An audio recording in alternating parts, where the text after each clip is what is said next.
Hello students, welcome you all in history self study. आज का हमारा टॉपिक है द अपराइजिंग ऑफ 1857। यह हम इसे द ग्रेट रिवॉल्ट ऑफ 1857 के नाम से भी जानते हैं।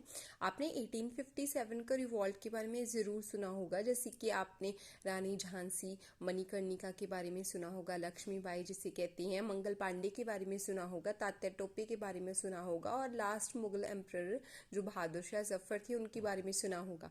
तो क्या आप जानते हैं कि 1857 के रिवॉल्ट, जिसे फर्स्ट वॉर ऑफ इंडिपेंडेंस भी कहते हैं, ये रिवॉल्ट क्यों हुआ, इसके कारण क्या थे और ये हमारी इंडियन हिस्ट्री में इतने महत्व क्यों रखता है, तो आइए जानते हैं आज इसके बारे में। फर्स्ट ऑफ ऑल हम जानते हैं कि पहली जो बस्ती स्थापित की थी ब्रिटिशर्स ने, जैसे 1498 में वास्को डी गामा आया था, वो पुर्तगाल का था। उसके बाद जैसे फ्रांसीसी आए, ब्रिटिशर्स आए, तो ऐसे ही धीरे धीरे करके बस्तियां स्थापित होने लगी। फर्स्ट जहांगीर के टाइम, मुगल एम्परर जो था जहांगीर, उनके टाइम पे थॉमस रॉ ने परमिशन ली और सूरत में जो है वो ब्रिटिशर्स की जो बस्ती है वो स्थापित की थी। उसके बाद क्या क्या हुआ, धीरे धीरे टाइम जो है पास होता गया और लास्ट पे जब हमने टॉपिक पढ़ा था बैटल ऑफ पलासी, उसमें हमने देखा कि कैसे जैसे 23 जून 1757 को वो ट्रेडर से किंग बन गए यहाँ के, यानी कि वो व्यापार करने के इरादे से आए थे और यहाँ पे आके राजा बन गए भारत के। और कैसे धीरे धीरे उन्होंने बंगाल से स्टार्ट करके पूरे भारत में अपना आक्रमण करना स्टार्ट किया और धीरे धीरे सभी रियासतों को अपने अधीन कर लिया। सबसे पहले हम बात करते हैं कि ईस्ट इंडिया कंपनी, जो कि जहांगीर से परमिशन लेके यहाँ पे उन्होंने बस्ती स्थापित की थी, वो आई कब थी? 1600 ईस्वी में ईस्ट इंडिया कंपनी जो है वो ट्रेडर के रूप में इंडिया में आई थी। उन्होंने अकबर के टाइम रॉयल चार्टर एक्ट एक पास हुआ था, जो कि ट्रेड करने के लिए इंडिया के साथ ही पास किया गया था। ये कहा गया था कि इंडिया में आप एज एन कंपनी जाओगे और वहाँ पे ट्रेड करोगे और जो माल है वो कच्चा वो इंग्लैंड में लेके आओगे और इंग्लैंड से बनी हुई चीज़ें भारत में जो है वो एक्सपोर्ट करोगे। तो इस उद्देश्य से वो यहाँ पे आए थे ट्रेडर बन के। बट कब यहाँ पे किंग बन गए? बैटल ऑफ पलासी के बाद टोटली इकोनॉमिक से पॉलिटिकल ट्रांसफॉर्मेशन उनका हो गया था। तो ये जो 1857 का रिवॉल्ट है, ये 1757 से 100 ईयर्स बाद हुआ। असल में जब उन्होंने शोषण करना स्टार्ट किया ना भारतीयों का, तो उन्होंने रियलाइज किया कि ये तो हमारे साथ व्यापार करने आए थे, हमारा शोषण करना स्टार्ट कर दिया, अब इनको इनके देश में वापस भेजना पड़ेगा। तो ये जो रिवॉल्ट हुआ 1857 का, इसे अलग अलग नामों से जाना जाता है, जैसे फर्स्ट वॉर ऑफ इंडिपेंडेंस कहा जाता है, म्यूटिनी यानी कि सैनिक विद्रोह माना जाता है, पहला स्वतंत्रता संग्राम यानी कि 1947 में तो हमें आज़ादी मिली, उसके पहले क्या है, ये पहला स्वतंत्रता संग्राम है कि पहली बार स्वतंत्रता पाने के लिए हमने जो संग्राम किया, जो संघर्ष किया, उसे जाना जाता है। सैनिक विद्रोह, ग्रेट रिवॉल्ट, महान क्रांति, सिपाही म्यूटिनी, मतलब कि सैनिक विद्रोह, इसे भी हम मानते हैं। ठीक है, ये नेम्स हैं अलग अलग। और 1857 का जो रिवॉल्ट हो वो स्टार्ट कब हुआ था? वो 29 मार्च 1857 में स्टार्ट हुआ। किसके कारण हुआ? मंगल पांडे ने जो रिवॉल्ट किया था, स्टार्ट किया था ब्रिटिश 2 ऑफिसर्स को मारकर, क्योंकि उसका रीजन क्या था, क्या तत्कालीन कारण था, क्यों मंगल पांडे ने मारा, ये हम डिस्कस करेंगे डिटेल में इस टॉपिक में। ठीक है, और इसे फर्स्ट मार्टम ऑफ रिवॉल्ट भी बोला जाता है मंगल पांडे को, क्योंकि इसने विद्रोह स्टार्ट किया ना, और इसीलिए इसे 8 अप्रैल 1857 को जो है हैंग कर दिया गया, फांसी की सजा हुई। डेट फिक्स की गई थी 31 मार्च 1857। बहुत सारी रियासतों के राजा जो ब्रिटिशर्स से तंग आ चुके थे इनकी नीतियों के कारण, उन्होंने विद्रोह करने की ठानी थी। बट उससे पहले ही मंगल पांडे ने रिवॉल्ट कर दिया, जिसके कारण फिक्स डेट पे रिवॉल्ट ना हो सका। गवर्नर जनरल कौन थे इस टाइम पे? Lord Canning. बहुत जनों को कंफ्यूजन हो जाती है कि लॉर्ड डलहौजी थे, नहीं, लॉर्ड कैनिंग थे। लॉर्ड डलहौजी ऑलरेडी 1856 में जा चुके थे। 1856 के बाद लॉर्ड कैनिंग जो हैं, जिसे नरमदल कैनिंग भी बोला जाता है, ये जो है 1857 के रिवॉल्ट पे गवर्नर जनरल थे, और ये फर्स्ट वाइस राय भी रहे हैं इंडिया के, क्योंकि गवर्नर जनरल की पोस्ट इस रिवॉल्ट के बाद खत्म कर दी गई और लॉर्ड कैनिंग को फर्स्ट वाइस राय बना दिया गया। इसका रिजल्ट क्या निकला? जो 1600 में ईस्ट इंडिया कंपनी भारत में व्यापार करने के उद्देश्य से आई थी ना, उसे हमेशा के लिए खत्म कर दिया गया और इंडिया हमेशा के लिए इंग्लैंड के अधीन चला गया। जो वहां पे महारानी रूल करती थी उनके अंडर चला गया। तो आइए जानते हैं इनके क्या क्या कारण थे। सबसे पहले पॉलिटिकल कॉज आ जाती हैं। राजनीतिक कारणों में फर्स्ट आ जाता है साम्राज्यवादी नीति, जो ब्रिटिशर्स की थी। अंग्रेजों की साम्राज्यवादी नीति का मतलब क्या है? अपने राज्य का विस्तार करना साम्राज्य बोला जाता है। और ये जैसे लॉर्ड वेल्सली हैं, उन्होंने सहायक संधियां अपनाई थी। इसके अकॉर्डिंग कि हाँ, हम जो रियासतों के राजा हैं उनको प्रोटेक्शन के लिए थोड़ी सेना देंगे और वो सेना का सारा खर्च जो है वो ही उठाएंगे जो रियासतों के राजा है, और हमें बदले में कुछ धन भी देंगे। जैसे लॉर्ड डलहौजी था, उन्होंने लैंप्स का सिद्धांत अपनाया। इसके कारण क्या था कि अगर आपके उत्तराधिकारी नहीं होता, बेटा नहीं होता, तो आप क्या करेंगे? आपकी रियासत पे उत्तराधिकारी जो है गोद लिया गया अगर बिठाना है तो उसके लिए आप ब्रिटिशर्स की परमिशन लोगे, और ब्रिटिशर्स ने परमिशन देते नहीं थे तो क्या किया जाता था? उनके राज्य को अंग्रेजी राज्य में शामिल कर लिया जाता था। तो ऐसी अगर आप नीतियां अपनाओगे साम्राज्यवादी, धक्के से इनको बुरा शासन प्रबंध का आरोप लगा के या फिर गोद लिया गया पुत्र को ना बिठा के, तो आप क्या करोगे? आप अगर ऐसी साम्राज्यवादी नीतियां से जबरदस्ती करोगे तो क्या हुआ? ऑलरेडी रिवॉल्ट होगा ही। तो इसलिए भारतीय रियासतों ने क्या किया? इनके खिलाफ विद्रोह किया। नेक्स्ट आ जाता डिसरिस्पेक्ट बहादुर शाह जफर। बहादुर शाह जफर जो थे वो मुगलों के आखिरी बादशाह थे, और इनका आदर ना करना, इनका निरादर करना भी 1857 के रिवॉल्ट का कॉज बना। क्यों बना? क्योंकि ये जो बहादुर शाह जफर थे ना, जब ये गद्दी पे बैठे, इनको कोई भी रिस्पेक्ट शो नहीं की गई, कोई गिफ्ट नहीं दिया गया, और साथ ही साथ क्या किया?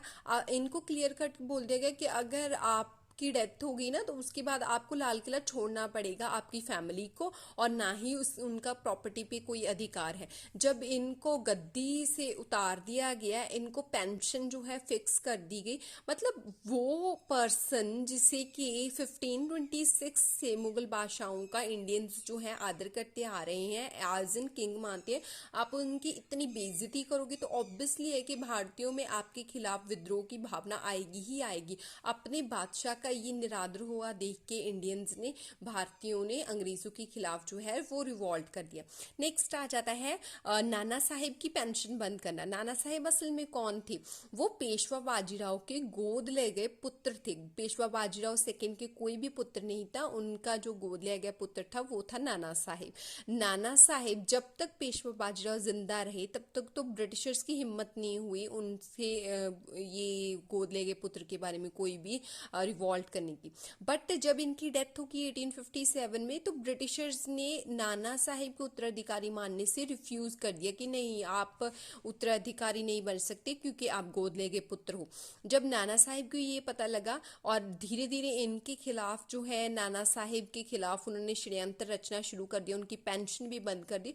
तो नाना साहिब ने क्या किया? ब्रिटिशर्स के खिलाफ रिवॉल्ट में हिस्सा लिया, और जो डेट फिक्स की थी तो इस डेट को रिवॉल्ट करने के लिए इन्होंने भी तैयारियां जो है वो आरंभ कर दी।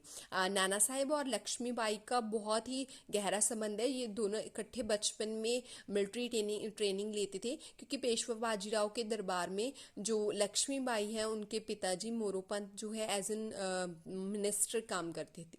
ठीक है।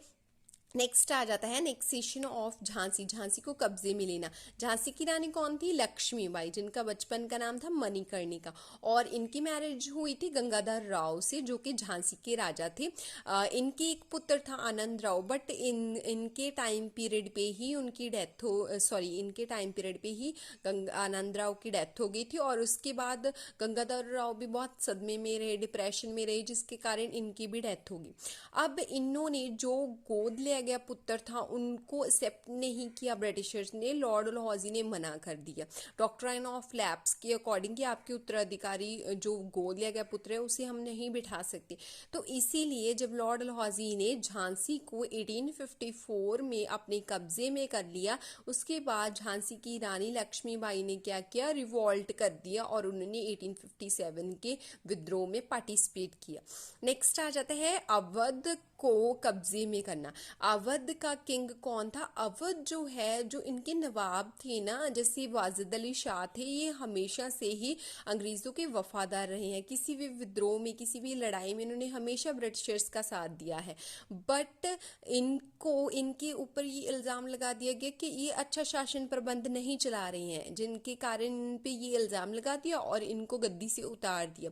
इसके बाद जब इनकी डेथ होती है, इनकी जो बेगम थी हजरत बेगम, उन्होंने क्या किया, 1857 के रिवॉल्ट को अगवाई दी, गाइड किया और इन्होंने भी मतलब ज़्यादा से ज़्यादा जो सैनिक रिवॉल्ट में शामिल थे ना वो अवध के थे, क्योंकि ये हमेशा से वफादार रहे हैं। इनको ये बर्दाश्त नहीं हुआ कि कैसे हमारे किंग को मतलब कि डिसरिस्पेक्ट करती हैं। तो इसीलिए ये जो अवध है, इनके पीपल्स ने या मिलिट्री जो भी कमांडर्स थे उन्होंने भी पार्टिसिपेट किया 1857 के रिवॉल्ट में। नेक्स्ट आ जाता है सोशल रिलीजियस कॉजेज, सामाजिक या धार्मिक कारण क्या थे। सोशल रिफॉर्म्स, इंडियन को ये कदापि पसंद नहीं था कि उनके जो रीति रिवाज है उनमें कोई भी इंटरफेरेंस करे। बट ब्रिटिशर्स ने आके क्या किया, सती सिस्टम को बंद कर दिया, जो कन्या भ्रूण हत्या थी उसे ख़त्म कर दिया, जो बाल विवाह होता थे उसे ख़त्म कर दिया, कास्ट सिस्टम को ख़त्म करने के लिए रेलवे ट्रैक वगैरह बनाए गए और विधवा की पुनर्विवाह जो है एक्ट 1856 पास किया गया। वेस्टर्न एजुकेशन मतलब कि गुरुकुल जो थे, जो इंडियन एजुकेशन थी उसे ख़त्म करके यहाँ पे विदेशी एजुकेशन, जो पश्चिमी एजुकेशन है, शिक्षा प्रणाली है, उसे जो है होंद में लाया गया, रेलवेज बनाए गए। तो ये सारा क्या था, ये इंडियन रीति रिवाजों को बदलने के लिए उनके ढांचे को बहुत ही गहराई से उन्होंने चोट दी। तो इसीलिए इंडियंस उनके अगेंस्ट हो गए, क्योंकि उन्हें पसंद नहीं था।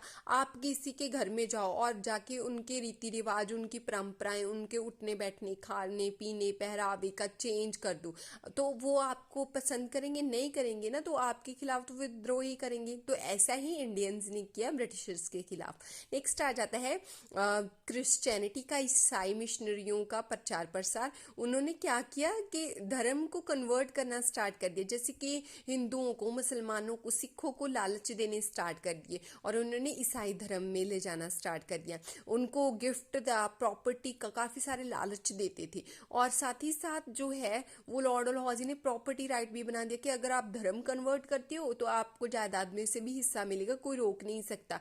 पहले ये था कि अगर आप धर्म कन्वर्ट करते हो तो आपको पितरों की जायदाद में से कोई हिस्सा नहीं मिलेगा, बट अभी रूल चेंज हो गया। तो इंडियंस ने क्या किया, ब्रिटिशर्स के अगेंस्ट हो गए कि आप कैसे हमारे रूल्स रेगुलेशंस बदल सकते हो, ऐसे कर सकते हो आप, हमारे धर्म जो सनातन धर्म इतने सालों से चला जाता आ रहा है उसे आप कैसे चेंज कर सकती हो। ठीक है, नेक्स्ट आ जाता है भारतीयों के साथ बुरा व्यवहार। उन्होंने क्या किया, इंडियंस को असभ्य बोला कि आप घटिया हो, आप काले रंग की हो, आप असभ्यक हो, और उनको मारना पीटना, इवन कि अगर उनका कत्ल भी कर दिया जाता था ना ब्रिटिशर्स के द्वारा तो ब्रिटिशर्स को कोई सजा नहीं होती थी। ठीक है, उनको ब्रिटिशर्स को हाई पोस्ट पे रखा जाता था और इंडियंस को लो पोस्टें दी जाती थी, मतलब कि उनके साथ बहुत सारा भेदभाव किया जाता था। और साथ ही साथ उनको होटल में, सिनेमा घरों में किसी भी प्रकार की जो है एंट्रीज नहीं दी जाती थी, क्योंकि उन्हें असभ्यक बोला जाता था। ब्रिटिशर्स कदापि ये बर्दाश्त नहीं कर सकते थे कि उनका और इंडियंस को इक्वालिटी मिले। तो इसीलिए जब इंडियंस के साथ, अपने ही देश में आपके साथ जब बुरा व्यवहार हो तो रिवॉल्ट करना तो जायज़ है। तो 1857 का रिवॉल्ट इसीलिए किया गया। ठीक है, नेक्स्ट आ जाता है आर्थिक कारण। वो क्या थे, सबसे पहले जो है वो उद्योगों और व्यापार को नष्ट कर दिया गया।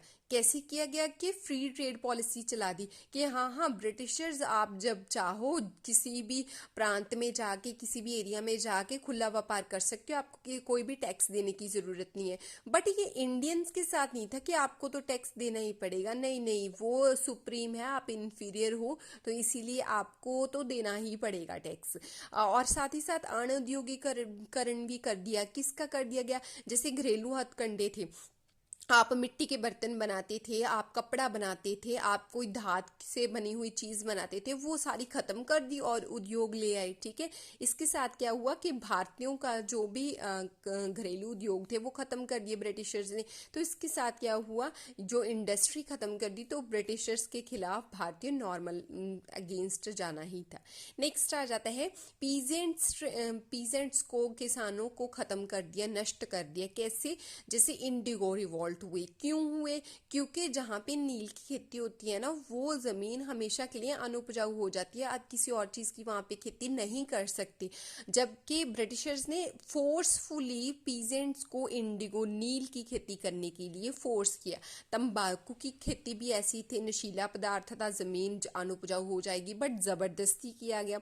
रॉ मटेरियल ज़बरदस्ती उगाने के लिए बोला गया। पहले तो रेट हाई देते थे, बट धीरे धीरे उन्होंने क्या किया, ब्रिटिशर्स ने इंडियंस को कम से कम रेट देना स्टार्ट कर दिया, जिसके कारण अभी इंडियंस ही जो ट्रेडर्स थे वो फसल खरीदते नहीं थे, वो सिर्फ ब्रिटिशर्स खरीदते थे। अब वो यूज टू हो गए।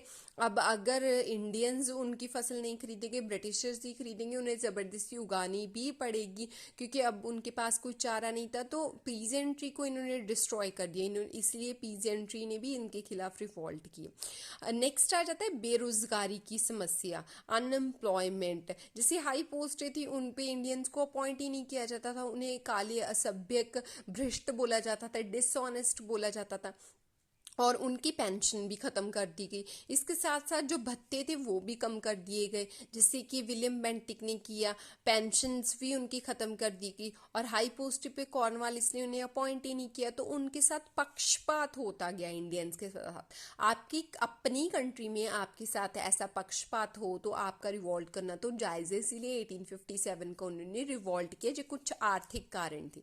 ठीक है, नेक्स्ट आ जाते हैं मिलिट्री कॉज। मिलिट्री कॉज क्या थे? सैनिक कारण, जिसमें से हम देखते हैं कि इंडियन सोल्जर में जो है अनरेस्ट थी, असंतोष था। क्यों? क्योंकि उनके जो भत्ते थे वो कम कर दिए गए। ठीक है, उनमें कोई प्रमोशन नहीं दी जाती थी। जो ब्रिटिशर्स थे, गोरे थे, सफ़ेद रंग के थे, उनको ही तरक्कियां दी जाती थी। वो जितनी मर्जी मेहनत कर लें, जितना मर्जी आप चाहे अपनी जान दे दो, कुछ मर्जी कर लो, बट आपको प्रमोशन नहीं मिलेगी। ठीक है, और इसके साथ डिसिप्लिन और रूल्स जो थे ना, वो इंडियंस के लिए बहुत ज़्यादा सख्त थे, ब्रिटिशर्स के लिए वैसे नहीं थे। जब वो काम पे नहीं आते थे, थोड़ा लेट हो जाते थे, खाने के लिए चिक चिक करते थे, तो इंडियंस को पुनिशमेंट मिलती थी, जबकि ब्रिटिशर्स के लिए ऐसा नहीं था। तो ये जो असंतोष था ब्रिटिशर्स के खिलाफ इंडियंस में, इसने भी रिवॉल्ट का जो है रूप धारण कर लिया। नेक्स्ट आ जाता है कि पहले एंग्लो अफगान वॉर में क्या हुआ। 1839 में ये जो अफगान एंग्लो वॉर चल रहा था, अंग्रेजों और अफगानों के बीच में युद्ध चल रहा था, तो इसमें अफगान जीत गए।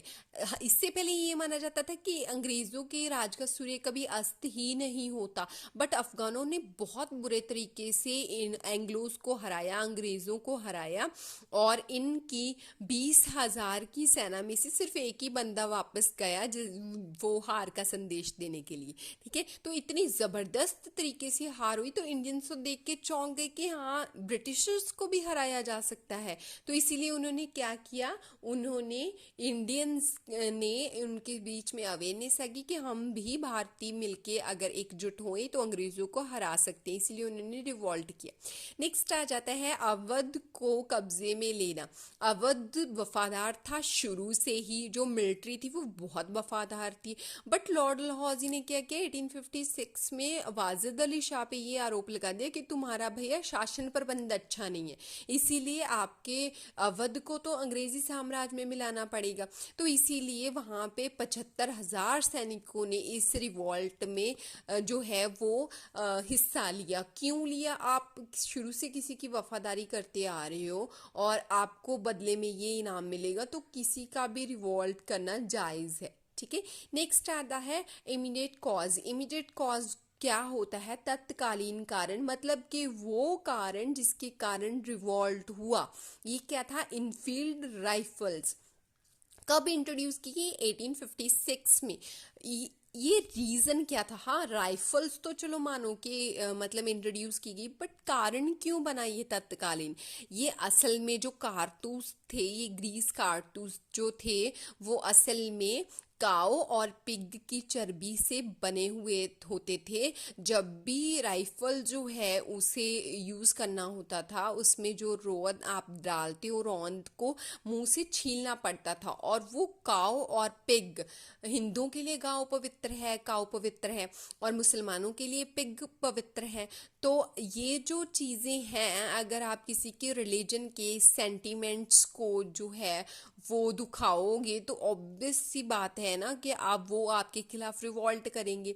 इंडियंस के लिए रिलीजन जो है वो सर्वप्रिय है, वो सबसे ऊपर लेके चलती हैं। तो अगर आप ये सब करोगे तो उनके खिलाफ जो है रिवॉल्ट करना जायज़ है। तो इसीलिए जब सैनिकों में ये बातों को पता चला ना कि वो काऊ और पिग की चर्बी जो है इसमें भरते हैं कारतूसों में से, इसीलिए उन्होंने क्या किया? उन्होंने रिवॉल्ट कर दिया। और सबसे पहले जो है बैरकपुर छावनी में जो मंगल पांडे है, 34वीं रेजिमेंट का सैनिक था, मंगल पांडे एक ब्राह्मण था, उसने क्या किया? रिवॉल्ट किया इन कारतूसों के खिलाफ। उन्होंने 2 अंग्रेज अफसर को गोली मार के उनकी हत्या कर दी, और इसके लिए उसके साथियों ने भी उनका जो है समर्थन किया और उनको गिरफ्तार कर लिया गया। गिरफ्तार करने के बाद उन्होंने 29 मार्च 1857 को ये रिवॉल्ट किया, और उसके बाद 8 अप्रैल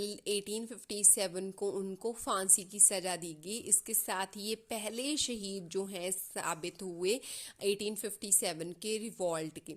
और ऑब्वियस सी बात है कि रिवॉल्ट की डेट पहले ही फिक्स की जा रही थी, 31 मई, बट मंगल पांडे ने जो किया, इसके साथ जो है वो सैनिक भी विद्रोह में भाग लेने के लिए तत्पर हो गए। तो ये था हमारा 1857 के रिवॉल्ट के कॉजेज। बाकी हम जो इसका पोर्शन है वो नेक्स्ट वीडियो में डिस्कस करेंगे। तो आपको ये वीडियो कैसी लगी हमें ज़रूर बताइएगा, और इन ऐसे ही टॉपिक्स पे अगर आप और वीडियो चाहते हैं तो प्लीज़ मुझे कमेंट में बताइएगा। मेरे चैनल को लाइक, सब्सक्राइब और शेयर कीजिएगा। Thank you so much for watching this video.